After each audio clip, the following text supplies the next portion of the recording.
Before we jump into this episode, I want to take a moment to tell you about the upcoming Texas Woodworking Festival, a 2-day celebration where makers and enthusiasts come together to share their passion for the craft. Join us for a weekend filled with creativity, community, and inspiration. You'll meet tool manufacturers, furniture makers, woodworking clubs, content creators, and more, all in one place with great food and drinks, and of course, all things woodworking. It all takes place in Austin, Texas on September 13th and 14th. The festival features an educational track on Saturday and Sunday, plus a special pre-conference content creator track on Friday, September 12th. There you'll have a chance to learn from masters of the craft like Gary Rogowski, Matt Kinney, Andy Rawls, and Kate Casey, just to name a few. Head to the TexasWoodworkingFestival.com for more details and to grab your tickets. Use the code MWA25 to get 10% off your tickets. I'll drop a link in the show notes. Whether you're a seasoned pro or just starting out, there's something for everyone at the Texas Woodworking Festival. Don't miss it. Hi, I'm Kyle, and on this episode of the MWA podcast, Sean, Brian, and I are asking Mara and Robert Cagnetta of Sutherland Wells the 5 questions. And if you haven't already, be sure to check out their interview on episode 563.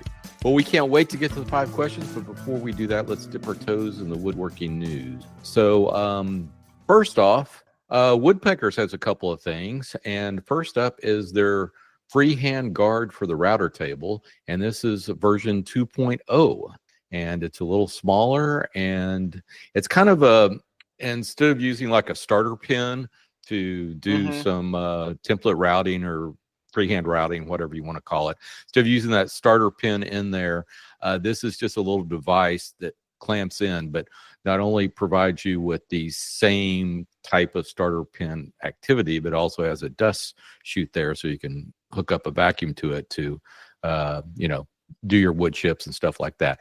And I have their version 1.0, so they've actually improved it. I think the major improvement, or the 2 major improvements, are it's a little smaller and it's a little taller, so it allows a thicker piece of wood to get under the plexiglass shield. And the nuts that mount it to their router plate are captured now, so when you unscrew the thing, you don't have to keep the nuts with like the base, it stays all in one piece, which are great improvements, and it's pretty good. I like it. I would recommend it. What I thought was very nice of them, or smart of them, is to not oversell it. So if you watch the video, it captures about 90% of the chips. You see chips that fly that are not picked up by the thing. So it's not going to capture 100%. But it's a router table. Yeah, it is. If you're getting 90% of them, hey, that's better than you're spitting at high speed. Hopefully, the draw of whatever vacuum you're using gets the finer stuff out. Because it's holding it tight. Is that shield adjustable down to the surface to like tighten that a little bit? No, it's just at one particular height. It's next to the red shroud. Yeah, so that would be ideal, and would obviously complicate things if you could adjust that to the piece to kind of like keep things from flying up over. Now, I don't use a router table much except for horizontal storage, but when I do, use a router table, and when I have used this, I've used the version 1.0 a few times, and it works pretty well. So, I can't say that the version 2.0 is going to work any better or worse, but I would assume it would be better. I wouldn't think they would release something that's worse. So anyway, I like this. This has a purpose. It's not gimmicky. And it's $40. Reasonable price. We're hitting on multiple facets. We're hitting it. And next up, we're back to Woodpeckers, and we're back to them improving something that they've already come out with, and that's their dado blades. And I've been interested in their dado blades for a while now. I'm waiting for someone to do a dado blade shootout. And 100%. Yes, I'm looking at you, Mark Spagnolo. But I haven't seen any reviews on dado blades in forever, and these do interest me, the ones that the Woodpeckers has come out with, and they have a new and improved version of it. Basically, what they did is they have, I think they're 12-tooth chippers instead of their standard 4-tooth chippers. They look aggressive in their spacing. And what they've done is they've actually, lightened these things. They look kind of like a bicycle sprocket. type thing. Yeah. And they've actually lightened them. So that's one of the improvements. The other improvement is they have two versions of it. One is made basically for plywood, and it will do a nice cut on thin veneer plywood and stuff like that. But it will leave you those little bat wings at the end, you know, of the dado. And so they have another set that will, you know, the square corners. Doesn't quite work as well in plywood, but if you're using more solid wood, that's a set for you. And of course, you can get basically the only thing that's changing between these sets are the outer blades. And then, of course, you can buy another set that has both the blades for the plywood type thin veneer stuff as well as for solid wood. And the reason I want to do a shootout is because of the price of these suckers. Because whether you get the ones that are made for your thin veneer plywoods or for solid wood, it's, you know, at the reduced introductory price of $330, and then it's basically $5 for if you want to get the ultimate set, which includes both the outer blades. So yeah, you really do, because I'd like to. That's far and above the standard other available dado stacks, right? Yeah, well, when you get in the premium sets, these are in line with those, so it's not any more or any less. I do think Infinity has one in the $300+ range. So, yeah, I mean, and that one always gets rave reviews, but I just haven't seen anyone review this. So, listeners, if you know someone that has, I'd be willing to look at that, but I just haven't seen anything about that. It's definitely, but, if it does work, and that's again, like, you want to see like the comparison, the competition, whatever. But if it does work, you can trust this to be like a one and done purchase. Yep. Right? Like, this is, if you don't have or need to upgrade, you can probably get this and be good with it, as long as it performs as they advertise. And that's the thing that we haven't seen. I don't mind it. Magnetic shims, you know, breakers, again, that wider tooth range for chippers is kind of wild to me. But seeing with they appear to have carbide teeth on them instead of just like I've seen other, and I'm thinking 15-20 years ago where the chippers were just kind of blades with no teeth. They would do nothing but sweep material that the other blades cut, you know. These actually look like a little more functional. These look like a great premium. I'm sure they're great. I would just they look really good. Yeah, I just like to see them in use before I drop $3+ bills on them. So anyway, but yeah, for sure.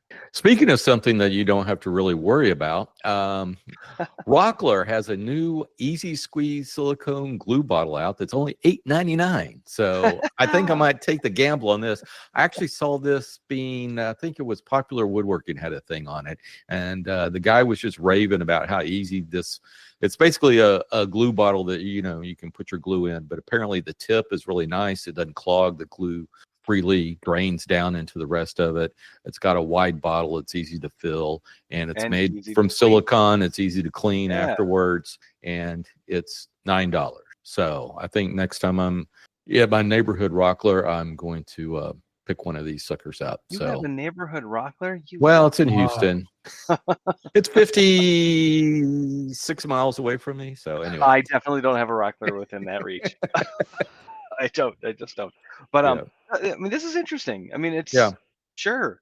Make your glue bottle out of silicone. Go for it. Yeah. I just snapped the top off my Type On 1 trying to get it open. So this now you need a different dispenser. I do need a different. Yeah, and the thing is, it's also nice that it's only 4 ounces, so it's it's just enough. It's like not too much. Yeah. Rob probably needs more glue at one time than your average woodworker, though. Same distributing head. You just need a bigger reservoir. Below. Exactly. Well, let's thank our patrons before we get to the 5 questions. So who do we have to thank this week? So a big thanks as always to our Patreon supporters. Sorry, I had to sigh here. Today we're giving a big shout out to Seymour Butts. That's right, you heard it correctly the first time. If you would like to support the MWA podcast, like Seymour, why do I gotta read this? So you can help support the show by going to patreon.com/MWA podcast, and you can pick your level of support and whatever crazy name you want, and we will read it on the air. And we will. Somewhere Homer Simpson is smiling, or Bart. Yeah, Bart's That's right. Yes, thank you very much, Mr. Butts. So, moving on to our 5 questions. So, guys, what's your favorite tool? And as always, our limit is 23. I'm gonna let Rob take this one. For me, probably like Seymour. The tenoner. For me, I got a new tenoner, but it's from 1980 something. So okay, it's actually old. I think now because 1980. Oh, so we're old. It's a really beautiful machine. We're going to be able to do. I think we have it set for 5/8 tenons. But it's nice. It actually you can put a couple profile heads on it, so we do copes with it too. Oh, cool. And it has a cutoff saw after it. It's a really nice. So it's kind of a joiner with extra features. Or a shaper. Or a shaper. That's what I meant. Yeah. It's a shaper that it goes through a double head first, and it scores it, and then goes through the double head to make the tenon, and then after that, it has another double head that'll be for the coping bits, and then it has a crazy just an arbor out in the middle of nowhere with a 6-inch blade on it, without any guards on it. So safe. It's very safe. Yeah, total safe. But it's nice. I was excited to get it because every other tenon we had made was with a dado blade, which I had always found frustrating to make it get perfect. Yep. That's probably why I don't make furniture. I work in 16. Fair. Fair enough. Most of us do too. So anyway, that's what it comes out to. But no, just so my customers know, my crew does much better than I do. Yeah. So where'd you find this machine? Is it something you were looking for? I had to wait about a month, and we finally found it on Facebook Marketplace. Okay. And we picked up we had another Paramatic a pedal mortiser that we picked up too. But one of them was in like White Plains, and then the other one was in like Livingston, New Jersey. So it was a nice round trip to pick up some. So now we can make doors. Nice. In the door business. So next question then. Who has influenced you the most in your woodworking, your finishing? I mean, it's been interesting. I think my first boss, I think John Canham, sort of inspired me to do things that are seemingly impossible, that people tell me I can't do. And he did a lot of stuff that I don't still understand how he did it. Wow. And I have to say, the business wise, I think my brothers, both of them are listen and also have a lot of great advice. They were actually the ones that were critical in enabling Mara and I to buying Sutherland Wells. One was a business broker and the other one's a lawyer. So very nice. Sort of a perfect. That's a good support system. Absolutely. Yeah. That is a good support system. And I will say that Rob Kegnetta has influenced me the most with finishing. Nice.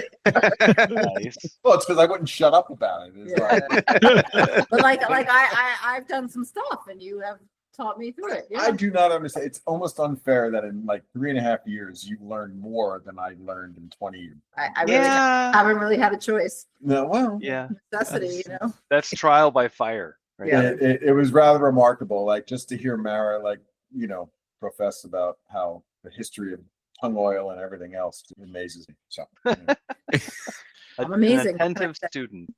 Yeah. Well, fantastic. Well, it sounds like y'all need to. Have y'all been down to Florida to visit the tongue oil trees yet? Not yet. We Okay. are. It is on our list of things to do. Things seem to be evening out a little bit with Sutherland Wells and getting a little bit more stable. So things like trips like that feel like possibility. We have family in Florida as well, so we're down there sometimes. So we keep talking about it. We'll get up there one day. And you said it was in the Panhandle, right? Yeah, it's in Tallahassee up through Bainbridge, Georgia. Okay, they got beautiful beaches in there too. Yeah, nice. there you go. Yeah. So there you go. All right. So our third question, and I want to open this up to both of you because I think the answers will be interesting. What is your white whale? So this is the one thing that you haven't made, but you've always wanted to. Should I go first? Sure. Since I know, so I have a number of dream projects, but one of them, and this is not woodworking. I'm sorry for all you woodworking people. No, it's fine. Is to I had seen is to do an animation, and I work with a composer when I do my animations, and it's all the music is produced digitally. But it would be to have a lot to screen a piece that I make with a live band. So that the sound is live while you're watching the visuals, and that's wow, project. That'd be neat.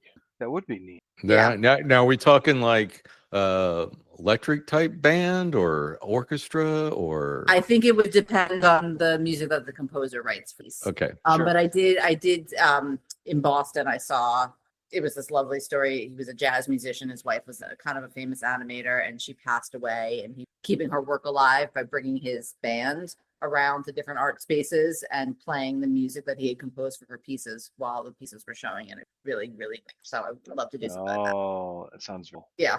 Okay, Rob. So that's the bar. Yeah. I mean, I think if I'm talking about finishes, it's the thing I'm not allowed to do, which is to create a paint. I was explicitly told I wasn't allowed to do that. It's just there's just so many things that we have going on. Yeah, and I think, in a preservation world, I think it's just like the white whale is the one that I don't know about yet. And Sure. Like there are times I'm like, I went out to like this family compound that was like a 1680 building that has never been sold before, and it's still in the same family. And I'm like, I had no idea this place exists, and they want me to do something on it. So it's almost like that. The one I don't know is sort of my biggest white whale. So next question then, what is your number one tip for finishing? Conditions, honestly. That's probably the thing that people misjudge a lot, is knowing how much, temperature, humidity, really plays into how the finish behaves. I think because it's polymerized tung oil, that's another thing people aren't really used to. So the fact that you can let it sit for maybe 20 minutes, a half hour, and play with it a little bit more sort of changes its function as a finish and how you can play with sheens and so forth. But then like you throw on there either some heat or dry or cool, like all of a sudden that 20 minutes becomes 15 or it becomes 30 or things, to help them cure. You turn on a fan, after you wait about a half hour for the things to flash off. So conditions, I'd say, are probably the biggest. I would add to that careful sanding, because oil finishes do accentuate bad sanding. So careful sanding, and then thin coats. Yeah, a lot of people do call us up and say, like, how do I get the swirls out of the wood? Yeah. Sand better. Really now. So yeah. That's a we help them through that as gently and kindly. We like to say that we want our customers successful with the finishes. Of course. Yeah. Wait 30 days, then take your 220 grit sandpaper. Yeah.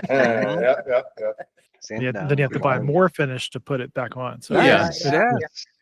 And then thin coat. I love when people are like, I didn't put on thin coats, and now it's like not. It's like they call it like it hasn't cured. I'm like, well, did you put on thin coat? No, I put a lot on. So thin coats on the can, thin coats, use the thin coats. Like we don't just put that there because we like to say it. Right. It is a viable instruction. Yes.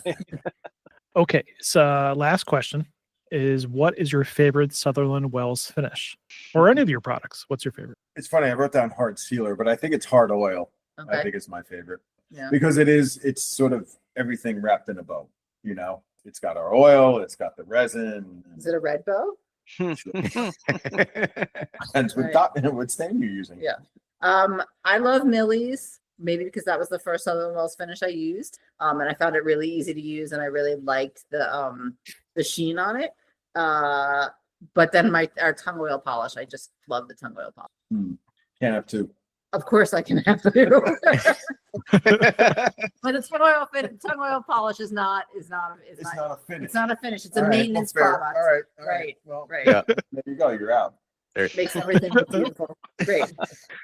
Well, great. Well, fantastic. Well, so where can folks find y'all on the interwebs? So Sutherland Wells is at sutherlandwells.com. We're also on Instagram, Facebook, TikTok, and YouTube. Oh, and YouTube. YouTube is actually probably one of the best resources to find out how to use it. Yeah. Nice. We're working on building up our how-to library on it. Well, fantastic. Very Well, I want to thank you all both for coming on, and thank you all both for sponsoring the podcast. This has been a lot of fun, and I know our listeners have learned a lot. And like I said, yeah, go out there to visit sutherlandwells.com, go visit their YouTube to find out about all their application instructions and all their different types of finishes. And we love the finishing tree too, also. Thank you. That should go on the new label. Different things. Yes. Thank you so much for having us. We're really excited to be working with the Modern Woodworkers Association. So awesome. Thank fun you so evening. much. Thank you. And that just about wraps it up for this show. If you haven't already, please subscribe to the show on the podcatcher of your choice. Just search for the Modern Woodworkers Association. And while you're there, please leave us a review. You can follow us on Instagram at MWA_podcast. And if you'd like to support the podcast, go over to patreon.com/MWA podcast. But the best thing you can do is tell a friend. Word of mouth goes a long way in sharing our discussion.